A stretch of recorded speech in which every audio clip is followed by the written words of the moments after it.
नमस्कार, आज का हमारा प्यारा टाइटल है यहाँ पर जिसका नाम है प्रेमचंद के फटे जूते। इस रचना को लिखने वाले यहाँ लेखक कौन है तो उनका नाम आता हुआ दिखाई देता है हरिशंकर परसाई। हरिशंकर परसाई ने जो हमारी सोसाइटी के अंदर जो दिखावापन पाया जाता है उस दिखावेपन पर शानदार तरीके से यहाँ पर व्यंग्य किया है। यदि हम यहाँ पर हरिशंकर परसाई साहब की विधा की अगर बात करते हैं तो हम सब जानते हैं कि बेसिकली ये जिस प्रकार के टाइटल को लिखने के लिए जाने जाते हैं वो है आपके पास यहाँ पर क्या तो आंसर आता हुआ दिखाता है यहाँ पर व्यंग्यात्मक बातें।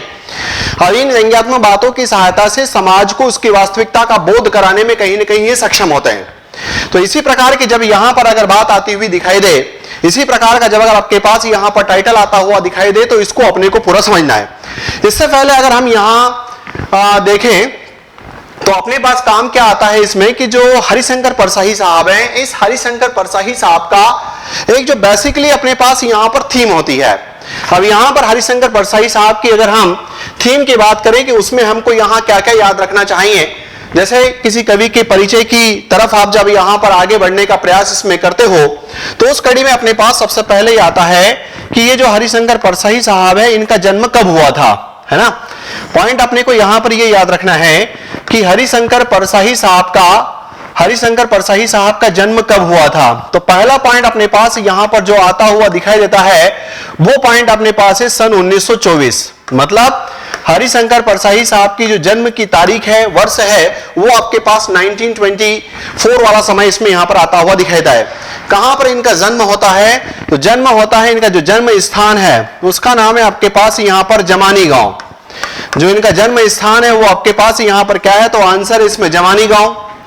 अब यहां पर अगर हम जमानी गांव की अगर बात करें तो बेसिकली आपके पास जो टाइटल आता हुआ दिखाता है ये कहां पर आता है तो इसका उत्तर है आपके पास यहां पर होशंगाबाद में। मतलब जमानी गांव कहां पर है तो आंसर आपके पास है होशंगाबाद में। एक पॉइंट अपने को इसमें ये याद रखना है। कई बार ये प्रश्न पूछा है कि हरिशंकर परसाई साहब का जन्म मध्य प्रदेश के कौन से जिले में हुआ, तो उसका उत्तर अपने पास यहां पर क्या जाता है तो उसका उत्तर जाएगा यहां पर होशंगाबाद। अब यहां से कि होशंगाबाद का भी कौन सा स्थान तो आंसर आता है अपने पास यहां पर जमानी गांव। फिर जब हम इसमें यहां से आगे की तरफ बढ़ते हैं तो जो आपका नागपुर विश्वविद्यालय है, जो नागपुर विश्वविद्यालय है, इस नागपुर विश्वविद्यालय से इन्होंने एमए की डिग्री प्राप्त की। इट मींस यहां पर इन्होंने एमए का कोर्स कहां से किया तो उत्तर अपने पास यहां पर जाता है नागपुर विश्वविद्यालय से। नागपुर विश्वविद्यालय से ये एमए का कोर्स करते हैं। फिर यहां से इसमें अगर अपन आगे की तरफ बढ़ें तो ये आता है कि इनका जब शुरुआत में जब इन्होंने नौकरी करना स्टार्ट किया, जब इन्होंने यहां पर शुरुआत में नौकरी करना स्टार्ट किया तो नौकरी जो है इन्होंने कब यहां पर करना स्टार्ट किया या अपन ये कहें कि किस डिपार्टमेंट से ये अपनी नौकरी को चालू करते हैं तो उत्तर आता हुआ दिखाता है कि सबसे पहले ये वन विभाग के अंतर्गत अपनी नौकरी शुरू करते हैं। फिर यहां पर वन विभाग के बाद में कुछ दिनों बाद में यहां से निकल करके जो है वो अध्यापन के कार्य में लग जाते हैं, लेकिन बहुत ज्यादा समय तक यहां पर इन्होंने अध्यापन का जो कार्य है वो इसमें यहां पर नहीं किया। इट मीन्स ऐसे कहें तो कहीं ना कहीं लगभग 6-7 महीने के आसपास इन्होंने अध्यापन का कार्य किया। फिर यहां से इसमें आगे की तरफ बढ़ते हैं तो अपने को दो नाम जैसे इसमें यहां पर आप याद रखते हो, जिसमें एक नाम आता है आपके पास यहां पर शरद जोशी और दूसरा नाम अपने पास यहां पर जो आता है वो है हरिशंकर परसाई। तो शरद जोशी साहब और हरिशंकर परसाई साहब ये दोनों ही जिस बात को लिखने के लिए जाने और पहचाने जाते हैं वो टाइटल आपके पास यहां पर क्या है तो वो है आपके पास व्यंग्यकार। तो यदि अपने पास यहां पर प्रश्न आ जाए कि हरिशंकर परसाई साहब जो है वो किस प्रकार के लेखन विधा के लिए जाने जाते हैं तो इसका उत्तर आपको यह देना चाहिए कि ये एक व्यंग्य लेखक या व्यंग्य प्रकार की विधा को लिखने के लिए जाने और पहचाने जाते हैं। फिर यहां से इसमें आगे की तरफ अगर बात करते हैं कि व्यंग्य विधा को लिखने के लिए अगर ये जाने और पहचाने जाते हैं तो यहां पर जिस प्रकार से आपके पास कहानी है, नाटक है, एकांकी है, उपन्यास है और रिपोर्टाज संस्मरण है आदि प्रकार की विधाओं को हिंदी साहित्य की विधाओं के रूप में जब मान्यता मिलती है तो उसी कड़ी में आपके पास यहां पर उसी कड़ी में जो यहां इस व्यंग्य नामक लिखने की जो कला को इसको भी एक विधा के रूप में मान्यता दिलाने वाले विद्वानों में किसका नाम आता हुआ दिखाई देता है। तब अपने को यहां पर यह याद रखना है कि हरिशंकर परसाई साहब का नाम आता हुआ दिखाई देता है। इसके साथ साथ में ये कहते हैं कि जब इन्होंने अपने इसमें यहां पर लिखा तो ये कहा जाता है कि इनका जो लिखने का जो स्टाइल था वो अपनापन वाला था। खास किस्म का जो इसमें यहां पर अपनापन आता हुआ दिखाता है उसमें ये लिखना स्टार्ट करते हैं। एक प्रश्न आपके लिए यहां पर बहुत इंपॉर्टेंट हो सकता है, और वो टाइटल इसमें यहां पर क्या, तो आंसर इसमें आया कि वसुधा पत्रिका। एक पॉइंट अपने पास यहां पर क्या है, तो आंसर इसमें यहां पर वसुधा पत्रिका। ये जो वसुधा पत्रिका है, इस वसुधा पत्रिका का प्रकाशन कहां से होता है? इस वसुधा पत्रिका का प्रकाशन कहां से होता है? तो मध्य प्रदेश के जबलपुर से इस वसुधा पत्रिका को निकालने में इनका बड़ा योगदान रहा। अब यहां पर यह है कि क्या ये मासिक निकलती थी या त्रैमासिक या चौमासिक निकलती है, तो इसका आंसर आता हुआ दिखाई देता है कि ये एक मासिक पत्रिका है। इट मींस यहां पर साल भर में 12 पत्रिकाएं निकलती है। तो कॉम्पिटिशन एग्जाम के हिसाब से ये प्रश्न बड़ा इंपॉर्टेंट हो जाता है कि वसुधा पत्रिका से क्या हरिशंकर परसाई का संबंध रहा है, तो आंसर आता है यस। वसुधा पत्रिका कहां से निकलती है, तो आंसर आता है मध्य प्रदेश के जबलपुर से। फिर यहां पर वसुधा पत्रिका का जो प्रकाशन है वो मासिक करते हैं, द्वैमासिक करते हैं, या त्रैमासिक करते हैं, या चौमासी हैं, तो इसका उत्तर जाता हुआ दिखाई देता है आपके पास यहां पर क्या, तो इसका आंसर है अपने पास वसुधा पत्रिका का जो अपने पास ऑप्शन जाता है कि ये मासिक पत्रिका है। फिर इसके साथ साथ में यहां पर एक नाम आता है, और वो नाम आता है इसमें यहां पर कमला प्रसाद। ये जो कमला प्रसाद नामक एक विद्वान है, इस कमला प्रसाद ने यह कहा कि जिस प्रकार से समाज की वास्तविकताओं को इस धरातल पर लाने में कबीर का बड़ा ही योगदान रहा, कबीर का बड़ा ही योगदान रहा, उसी प्रकार से यहां पर इसी प्रकार की जिस प्रकार से कबीर ने अपनी बातों की सहायता से लोगों को यहां पर समाज की वास्तविकताओं को बताने का प्रयास किया, उसी प्रकार से यहां पर इन्होंने भी, आंसर आता है कि इन्होंने, तो यहां नाम आता है हरिशंकर परसाई ने भी उसी प्रकार की समाज की जो मध्यम वर्गीय का जो दिखावापन वाला होता है कॉन्सेप्ट, उसको बहुत बड़े तरीके से उजागर करने में कहीं ना कहीं महत्वपूर्ण भूमिका निभाई। तो इतना अपने को यहां पर इसमें याद रखना चाहिए इनके जीवन परिचय के संदर्भ में। फिर यहां से जब अगर अपन आगे की तरफ चले तो बात आती है बेसिकली इसका जो पाठ होता है उस पाठ के सारांश को लेकर के, है ना। अब पाठ के सारांश को लेकर के अगर अपन यहां पर देखें तो इस पाठ को थोड़ा सा यहां पर बिंदु वाइज मोल्ड कर दिया। बिंदु वाइज मोल्ड करने का अपने पास यहां पर कॉन्सेप्ट ऐसा है कि टाइटल आया, रचना का नाम क्या है, तो अपन ने कहा कि यहां पर प्रेमचंद के फटे जूते। इसको लिखने वाला कौन है, तो आप कहोगे कि हरिशंकर परसाई साहब, बिल्कुल सही है। अब यहां पर इस पूरे पाठ में इसका जिस्ट क्या है, उस जिस्ट को अगर अपन देखें तो सबसे पहला पॉइंट अपने पास आया कि यहां पर प्रेमचंद का चित्र क्या है। इसमें लेखक के सामने, अब लेखक कौन, तो उत्तर आया हरिशंकर परसाई। लेखक के सामने प्रेमचंद की एक तस्वीर है, प्रेमचंद साहब की एक तस्वीर है जिसमें वे अपनी पत्नी के साथ हैं। इट मींस यहां पर दोनों ने एक फोटो खिंचाया है, जो मैंने आपको इमेजिनेशन में शुरू की उसमें वहां पर दिखाया था। वे साधारण पोशाक में हैं, कुर्ता धोती और एक मोटे कपड़े की टोपी पहने हुए हैं, है ना। फिर यहां से आगे की तरफ बड़े इसमें तो मैं जिस बात की तरफ हाईलाइट किया गया है कि फटा हुआ जूता।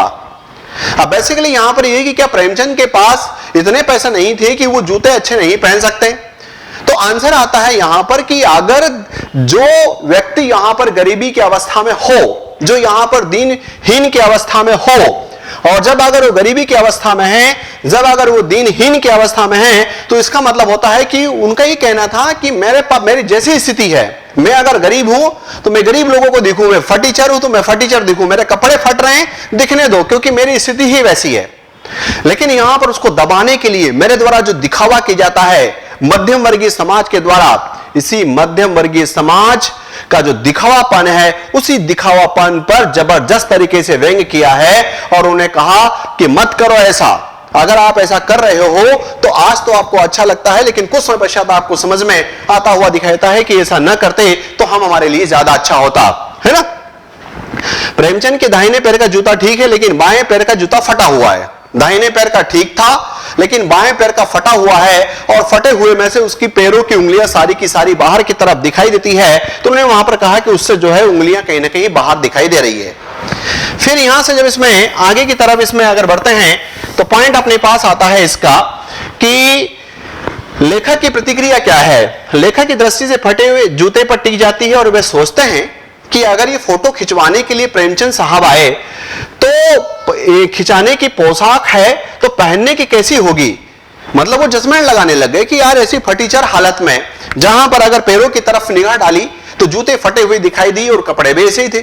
तो सामान्यतः ऐसा मानते हैं कि जब हम फोटो खिंचाते हैं तो बड़े अच्छे अच्छे कपड़े पहन करके फोटो खिंचाने का प्रयास करते हैं, लेकिन यहां पर जब बात आती हुई दिखाई दी कि यार ये आदमी पूरी तरीके से यहां पर दीनहीन हालत में एक फटे हुए जूतों के साथ अपनी पत्नी के साथ फोटो खिंचाने के लिए आ गया, इस बात को लेकर के इसमें यहां पर फोकस है। फिर यहां पर प्रेमचंद की बेपरवाही, प्रेमचंद अपने फटे जूते के बावजूद बिल्कुल बेपरवाह और आत्मविश्वास से भरे हुए दिखते हैं। उनके चेहरे पर एक हल्की मुस्कान है जिसमें व्यंग्य और उपहास झलकता है। उनके चेहरे पर हल्की मुस्कान है जिसमें क्या झलकता है, तो व्यंग्य और उपहास। किस पर, तो आंसर आता हुआ दिखाता है कि यहां पर मध्यम वर्गीय समाज पर, कि जिसकी स्थिति वास्तव में वैसी होती नहीं है, लेकिन वो अपने आप को उस प्रकार से उसमें दिखाने का प्रयास करता है। तो ये जो पॉइंट अपने पास यहां पर जो आता हुआ दिखाई देता है, इसी बात को हाईलाइट करते हैं। फिर आगे कि फोटो का महत्व न समझना, मतलब लेखक ये सोचते हैं कि क्या वास्तव में इसको कोई फोटो का, ये प्रेमचंद साहब को फोटो का जो है महत्व समझ में नहीं आ रहा होगा। तो उसी बात को लेकर के आगे बढ़ा कि लेखक को आश्चर्य होता है कि प्रेमचंद ने फोटो खिंचवाने के लिए ठीक जूते क्यों नहीं पहने। इट मींस यहां पर जूतों के जो लेस होते हैं, जो बंद होते हैं, वो भी बड़े बेतरतीब हैं, वो भी आगे पीछे ऊपर नीचे होते हुए दिखाई देते हैं, जबकि लोग फोटो में अच्छा दिखने के लिए कई तरह के दिखावे करते हैं। फिर अगला पॉइंट, जूते और टोपी का मूल्य। लेखक जूते और टोपी की कीमत की तुलना करते हैं, जूते और टोपी के मूल्य की तुलना करते हैं, और वो यहां ये देखने का प्रयास करते हैं कि जूते हमेशा टोपी से महंगे होते हैं। प्रेमचंद के पास टोपी तो थी लेकिन जूते ठीक से नहीं थे।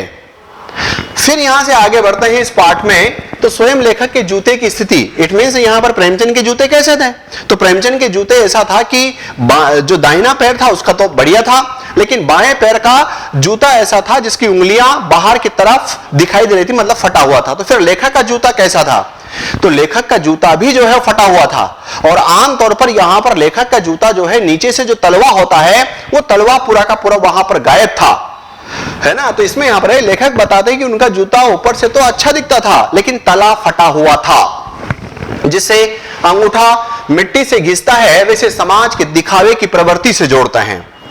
फिर यहां पर आए व्यंग्यात्मक मुस्कान का रहस्य। प्रेमचंद की मुस्कान में छिपा व्यंग्य कई सामाजिक समस्याओं की ओर संकेत करता है। प्रेमचंद की मुस्कान में छिपा व्यंग्य कई सामाजिक समस्याओं की ओर संकेत करता है, जैसे गरीबी, जैसे अन्याय और जैसे यहां पर शोषण। फिर आगे इसमें यहां पर पाठ में क्या है, समाज की विडंबना। मेन ये है, जिस्ट ये है कि बेटा जैसे है वैसा दिखने का प्रयास कर, अपना जो बाहरी आवरण है वो बिना कारण से लिपापोती करके अपने आप को अच्छा बताने का प्रयास मत कर। इस बाहरी आवरण के सारे तो कितने दिन तक जिएगा, घुट घुट करके कितने दिन तक मरेगा। पॉइंट आया समाज की विडंबना। लेखक प्रेमचंद के फटे जूते को एक बड़े सामाजिक सत्य से जोड़ते हैं। यह दिखावे और वास्तविकता के बीच को अंतर को दर्शाता है। संघर्ष और त्याग। प्रेमचंद का फटा जूता प्रतीक है उनके संघर्ष का, फटा जूता प्रतीक है उनके संघर्ष का और सामाजिक बुराइयों के खिलाफ लड़ाई का। क्या सामाजिक बुराई, एक ही बात है, दिखावा। वे उन अन्यायों को ठोकर मारते रहे जिससे उनका जूता फट गया। वे उन अन्यायों को ठोकर मारते रहे जिनसे उनका जूता फट गया।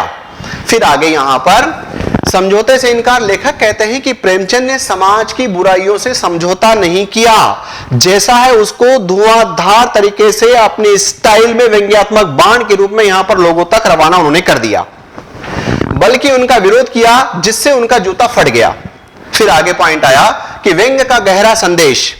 प्रेमचंद उन लोगों पर व्यंग्य कर रहे हैं, प्रेमचंद उन लोगों पर व्यंग्य कर रहे हैं जो केवल बाहरी दिखावे की चिंता करते हैं। उन लोगों पर व्यंग्य कर रहे हैं जो बाहरी दिखावे की चिंता करते हैं लेकिन अंदर से खोखले हैं।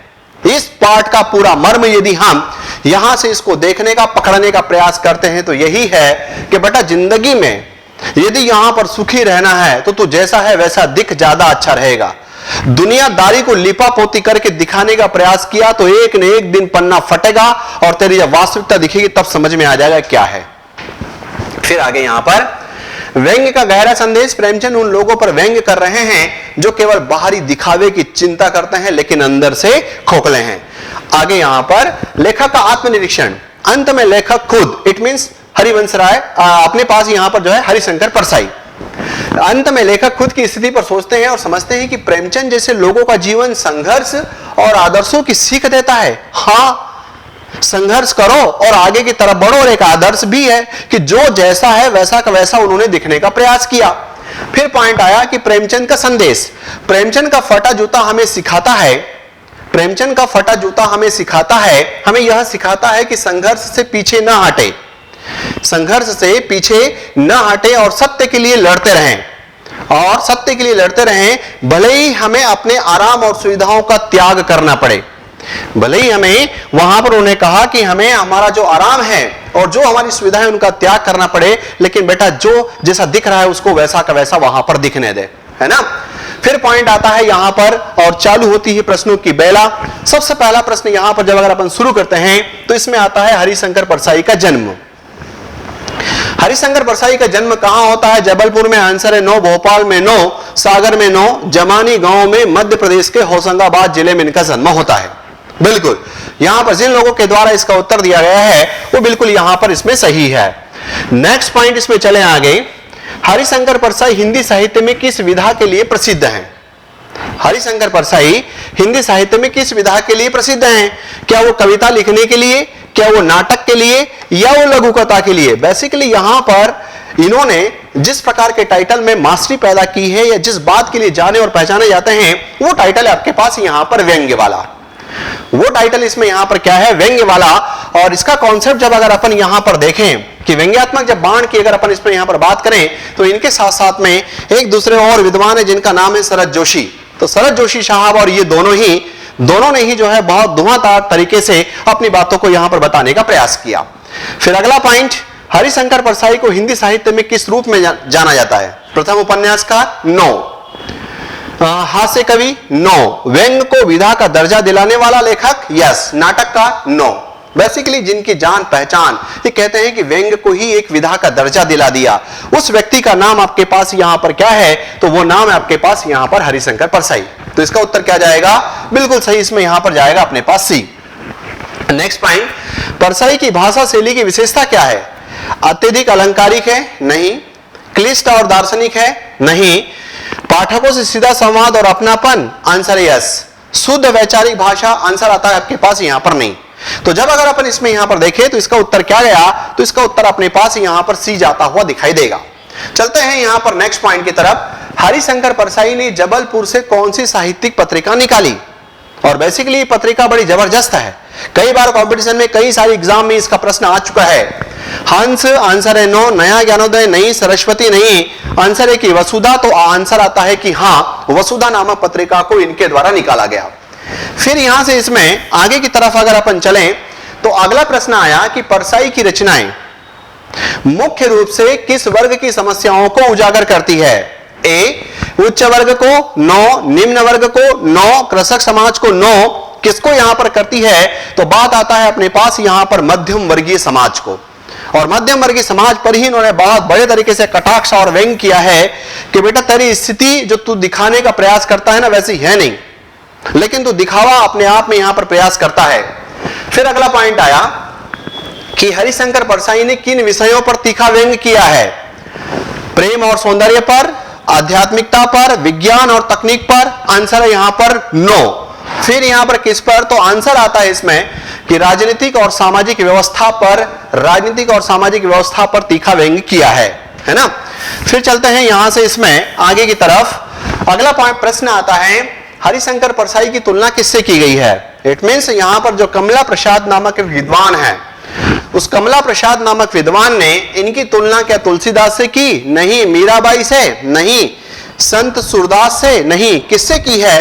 तो बात आती है यहां पर इसमें कबीर दास से करते हैं, कबीर के समान, क्योंकि कबीर दास ने भी यहां पर सामाजिक बुराइयों को जिस ढंग से यहां बाहर की तरफ निकाला उसमें यहां पर बहुत बड़ा योगदान था। तो कमला प्रसाद ने यह कहा कि जिस प्रकार से कबीर दास ने कटाक्ष किए या कबीर दास ने समाज की वास्तविकताओं को बताने का प्रयास किया, बाह्य आडंबरों को बताने का प्रयास किया, उसी प्रकार से ये जो हमारे हरिशंकर परसाई साहब हैं इन्होंने भी अपने यहां पर व्यंग्यात्मकता के अंतर्गत इस प्रकार की बातों को बताने का प्रयास किया। पॉइंट आया अपने पास आगे। कमला प्रसाद के अनुसार हरिशंकर परसाई की क्या विशेषता थी? वे महान नाटककार थे? नो। वे पारदर्शी दृष्टि से समाज की सच्चाई को पहचानते थे? यस। तो इसका उत्तर जाएगा अपने पास यहां पर ये। वे केवल हास्य लेखन करते थे? उन्होंने केवल प्रेमचंद पर लेख लिखे? आंसर है यहां पर नो। तो तो यहां पर अपना उत्तर इसमें क्या गया, तो ये जो जाता हुआ दिखाई दिया वो है आपके पास बी। नेक्स्ट क्वेश्चन जो है वो अपने पास है यहां पर, परसाई की रचनाओं का मुख्य उद्देश्य क्या था? पाठकों को मनोरंजन देना? बिल्कुल भी नहीं। समाज में सुधार की भावना जागृत करना? 100%। ऐतिहासिक घटनाओं का वर्णन करना? नहीं। केवल साहित्यिक सौंदर्य प्रस्तुत करना? नहीं। क्या फोकस था इनका? तो यहां पर आया कि समाज में सुधार की भावना जागृत करना, ये इस बात का इसमें यहां पर फोकस था, है ना। फिर अगला पॉइंट आता है कि प्रेमचंद के फटे जूते निबंध में हरिशंकर परसाई ने मुख्य रूप से किस विषय पर व्यंग्य किया है? प्रेमचंद के फटे जूते निबंध में हरिशंकर परसाई ने मुख्य रूप से किस विषय पर व्यंग्य किया है? ए, प्रेमचंद के साहित्यिक योगदान पर, बी, प्रेमचंद की आर्थिक स्थिति पर, समाज में दिखावे और अवसरवादिता की प्रवृत्ति पर, और प्रेमचंद की जीवनी पर। तो यहां पर जिस बात को फोकस करते हैं उनका टारगेट यह था कि जो मध्यम वर्गीय समाज में जो दिखावापन पाया जाता है उस दिखावेपन पर जबरदस्त तरीके से यहां पर कटाक्ष करना था, है ना। तो ये पॉइंट अपने पास इसमें जो बड़ा वो क्या है, तो समाज में दिखावे और अवसरवादिता की प्रवृत्ति पर इन्होंने यहां पर कटाक्ष किया है। नेक्स्ट क्वेश्चन, इस निबंध में प्रेमचंद के किस गुण को विशेष रूप से उजागर किया गया है? ए, उनकी धनी जीवन शैली पर, बी, उनकी सादगी और सामाजिक दृष्टि पर, सी, उनका राजनीतिक प्रभाव और उनकी व्यापारिक सफलता। तो बेसिकली यहां पर प्रेमचंद का कौन सा गुण है? तो प्रेमचंद की सादगी और प्रेमचंद का जो है समाज को देखने का नजरिया। तो इसका उत्तर अपने पास यहां पर बिल्कुल सभी लोगों ने इसका उत्तर सही दिया। यहां पर जो अपने पास पॉइंट जाता हुआ दिखाई देगा वो पॉइंट इसमें है यहां पर बी। नेक्स्ट क्वेश्चन, प्रेमचंद के फटे जूते निबंध में लेखक की दृष्टि किस वस्तु पर अटक जाती है? प्रेमचंद के फटे जूते निबंध में लेखक की दृष्टि किस वस्तु पर अटक जाती है? ए, प्रेमचंद की टोपी पर, प्रेमचंद की घनी मूंछों पर, प्रेमचंद के फटे जूते पर, या प्रेमचंद की धोती पर। तो लेखक की दृष्टि जिस बात पर यहां पर अटकती है, बिल्कुल सभी लोगों का इसमें यहां पर उत्तर सही है। अपना उत्तर इसमें यहां पर क्या जाएगा? तो प्रेमचंद के फटे जूते पर। फिर अगला पॉइंट यहां से क्वेश्चन नंबर 14 की तरफ चलें। प्रेमचंद ने फोटो खिंचवाते समय कौन सा वस्त्र धारण किया था? ए, पायजामा और कुर्ता, बी, सूट और टाई, सी, धोती और कुर्ता, और डी, शेरवानी और टोपी। तब आप उन्हें वहां पर देखा है इसमें कि जिस बात पर उन्होंने फोकस किया है वो है धोती और कुर्ता। इट मींस यहां पर धोती और कुर्ता वाला उनका जो पोशाक था और उसके साथ साथ में वहां पर फटे जूते, और वो भी कौन से पैर का? तो जो उनका बायां पैर था उस बाएं पैर का फटा जूता कहां से? तो उसमें से वहां पर जो उंगलियों वाला हिस्सा था वो कहीं ना कहीं इसमें दिखाई दे रहा था। बिल्कुल सही जवाब सारे लोगों का। नेक्स्ट क्वेश्चन इसमें यहां पर, प्रेमचंद के जूतों की क्या विशेषता थी? ए, वे नए थे और चमक रहे थे, बी, वे फटे हुए थे और एक जूते में छेद था, सी, वे कीमती ब्रांडेड जूते थे, वे पूरी तरह से फटे हुए हैं। तो प्रेमचंद की जूतों की क्या विशेषता थी? वे फटे हुए थे और एक जूते में यहां पर छेद था, कहां पर? जहां उनकी उंगलियां थी पैरों की, और कौन से? लेफ्ट पैर पे, है ना। तो इसका उत्तर यहां पर क्या जाएगा? तो यह है अपने पास यहां पर बी। चलते हैं नेक्स्ट टाइटल की तरफ। अगला प्रश्न इसमें, लेखक प्रेमचंद की पोशाक को देखकर क्या निष्कर्ष निकालता है? लेखक प्रेमचंद की पोशाक को देखकर क्या निष्कर्ष निकालता है? प्रेमचंद के पास कई तरह की पोशाकें थी, आंसर है यहां पर नहीं। प्रेमचंद दिखावे में विश्वास रखते थे, नो। प्रेमचंद की अलग अलग पोशाकें नहीं थी, वे जैसे थे वैसे ही फोटो में आ गए। और इस बात को जिसको समझ में आ जाता है वो समाज में वो मध्यम वर्गीय परिवार अपना दिखावापन छोड़ देता है। प्रेमचंद हमेशा पारंपरिक पोशाक पहनते थे, आंसर है यहां पर नो। तो इसका उत्तर अपने पास यहां पर क्या गया? तो इसका उत्तर जाता हुआ दिखाई देगा वो है आपके पास सी।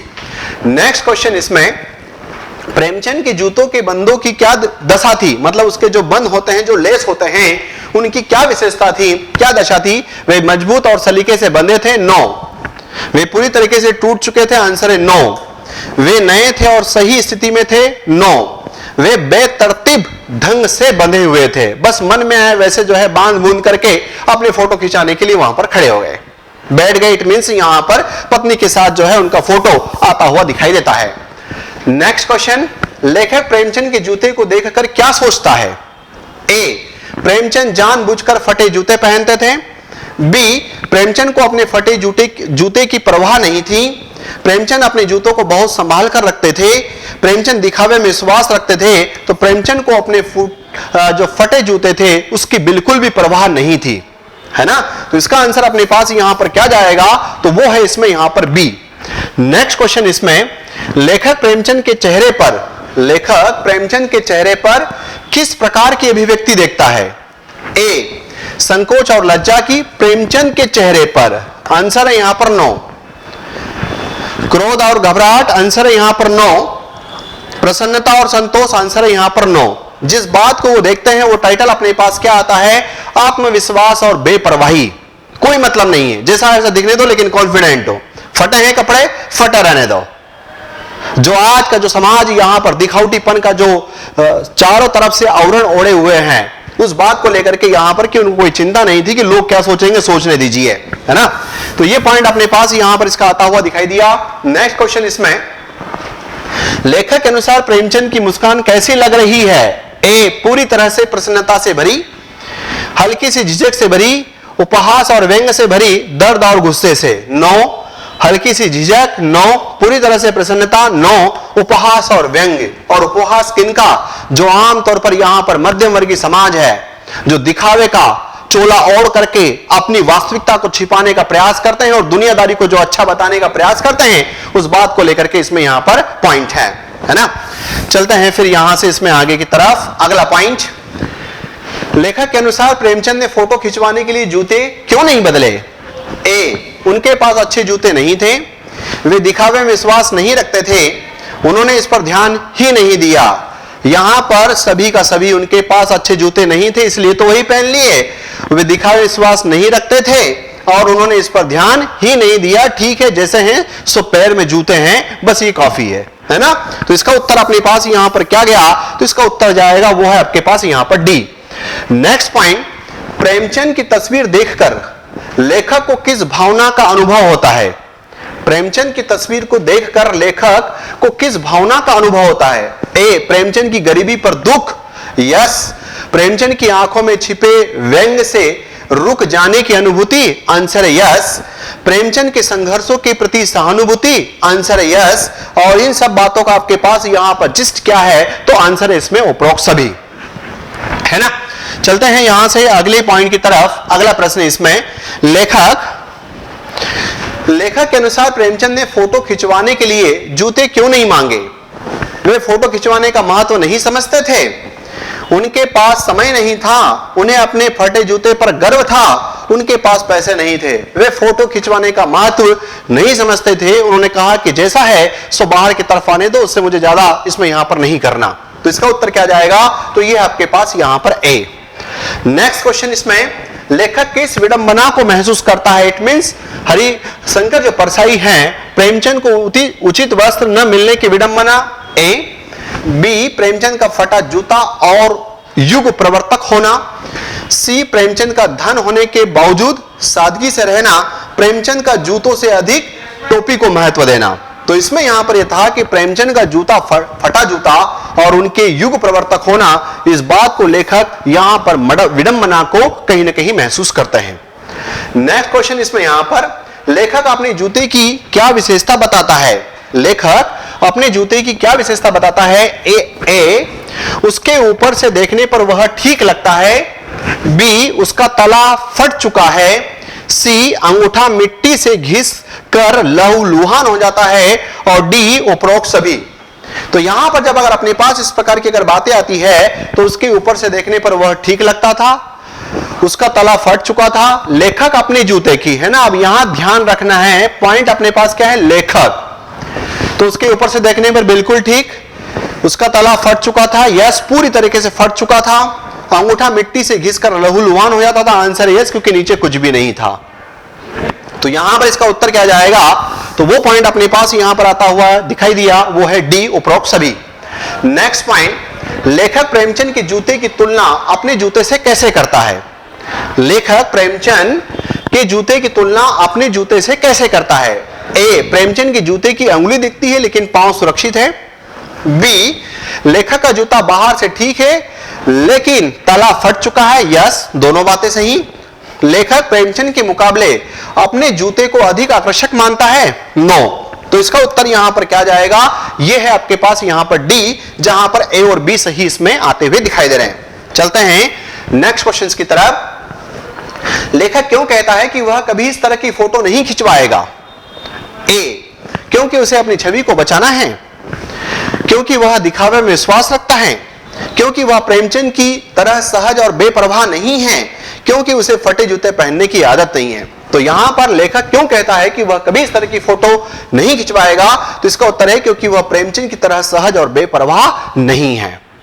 अगला पॉइंट, लेखक प्रेमचंद की मुस्कान की तुलना किससे करता है? ए, हल्कू के खेत के चर जाने से, इस पार्ट में यहां पर चर्चा है। माधो के कफन के चंदे की शराब पी जाने से। सी, डॉक्टर के न आने से, सुजान भगत के बेटे की मृत्यु से। और डी, उपरोक्त सभी। तो इस प्रश्न के हिसाब से बिल्कुल सही जवाब, इसका उत्तर यहां पर अपने पास क्या जाएगा? तो वो है इसमें यहां पर डी, उपरोक्त सभी, है ना। नेक्स्ट पॉइंट, लेखक प्रेमचंद के जूते के फटने का क्या कारण सोचता है? लेखक प्रेमचंद के जूते के फटने का क्या कारण सोचता है? ए, उन्होंने बहुत लंबी यात्राएं की होगी, है ना।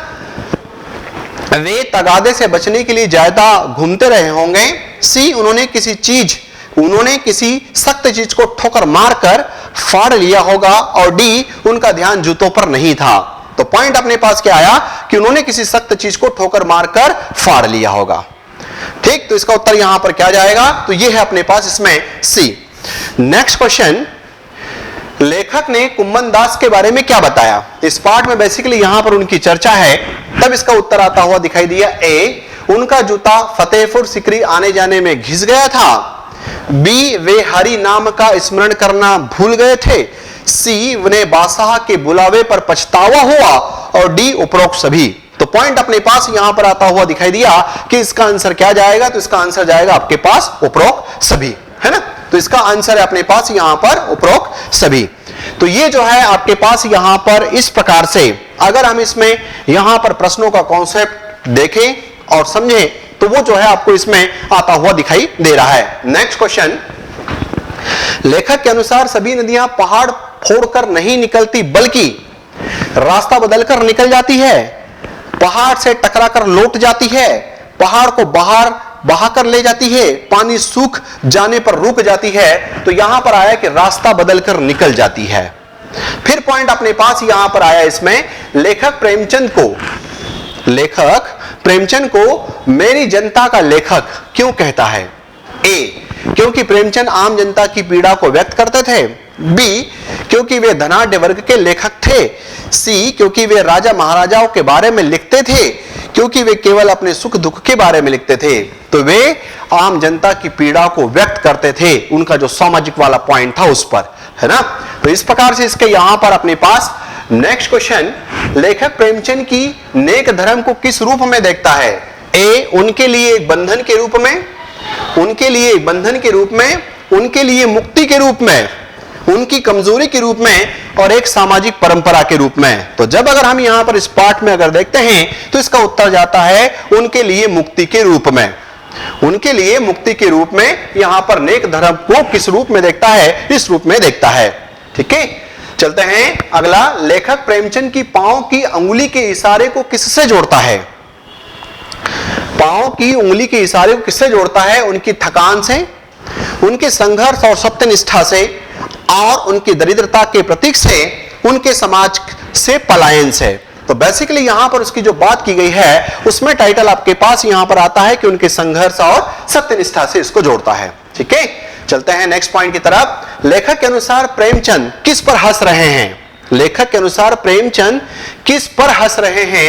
ए, उन पर जो अपनी उंगली छुपाने के लिए तलवार घिसा रहे हैं। बी, उन पर जो जीवन में समझौता कर रहे हैं। सी, उन पर जो संघर्ष से बचकर निकल जाते हैं। आंसर आता है उपरोक्त सभी। बिल्कुल यहां पर इसका उत्तर जाता है, वो है अपने पास यहां पर उपरोक्त सभी। ठीक, नेक्स्ट पॉइंट इसमें यहां पर, लेखक प्रेमचंद के जूते के फटने का क्या मुख्य कारण माना है लेखक ने? ए, अधिक चलने के कारण, गरीबी के कारण नया जूता न खरीद पाने के कारण। सी, सख्त चीजों को ठोकर मारने के कारण। और डी मौसम की मार के कारण, तो सख्त चीजों को ठोकर मारने के कारण। बिल्कुल सही जवाब है, इसका उत्तर अपने पास यहां पर क्या जाएगा, तो वो है इसमें यहां पर सी, है ना। नेक्स्ट पॉइंट, लेखक के अनुसार प्रेमचंद की उंगली बाहर आने का क्या प्रतीक है? ए उनका संघर्ष और दृढ़ता, उनकी असफलता, उनकी मजबूरी और गरीबी, उनकी उदासीनता, तो उनका संघर्ष और दृढ़ता। प्रेमचंद की उंगली बाहर आने का यह प्रतीक है कि आदमी संघर्ष कर रहा है, आदमी जो है यहां पर दृढ़ है, वो टिका हुआ है। ठीक है। नेक्स्ट पॉइंट, प्रेमचंद के जूते और लेखक के जूते में क्या अंतर बताया गया है? प्रेमचंद का जूता फट चुका है लेकिन लेखक का नया है। ए प्रेमचंद की उंगली बाहर दिख रही है लेकिन लेखक का तलवा घिस रहा है। सी प्रेमचंद के पास नया जूता खरीदने के पैसे नहीं थे लेकिन लेखक के पास थे। डी प्रेमचंद का जूता बहुत पुराना था लेकिन लेखक का नया था। तब यहां पर अगर आप देखोगे तो इसमें यह है कि प्रेमचंद के जूते की से जो है वहां पर उंगलियां बाहर दिख रही थी, जबकि लेखक का जो जूता था ऊपर से तो बहुत अच्छा था लेकिन नीचे से तलवा जो है वो घिस चुका था, है ना। इसी विधा का जो है वो लास्ट वाला आपके पास यहां पर प्रश्न, लेखक प्रेमचंद के जूते से क्या सीखने की बात करता है? संघर्ष से कभी समझौता नहीं करना चाहिए। ए जीवन में सिर्फ प्रतीकों पर ध्यान देना चाहिए। बी समाज में अच्छा दिखने के लिए कुछ भी कर लेना चाहिए। और गरीबों को अच्छे जूते पहनने चाहिए। तो संघर्ष से कभी समझौता नहीं करना चाहिए। इसका सटीक उत्तर आपके पास यहां पर ए जाएगा। ठीक है। तो इसी प्रकार से यहां पर क्वालिटी वाले और शानदार वाले प्रश्नों की बेला, इसको आप और एक बार अच्छे से लगा लीजिए, अपना काम यहां पर होता हुआ दिखाई देगा। सारे ही ऑथेंटिक सोर्स से, सारे ही ऑथेंटिक सोर्स से यहां पर टाइटल हैं और ये टाइटल जो है आपको इस रूप में मिलते हुए दिखाई दे रहे हैं। तो इस पार्ट को यहीं पर रोकते हैं। आप अपने साथियों को ये पार्ट को जो है शेयर करें और चैनल को सब्सक्राइब करें। इसी के लिए, सबके लिए जो है जय हिंद।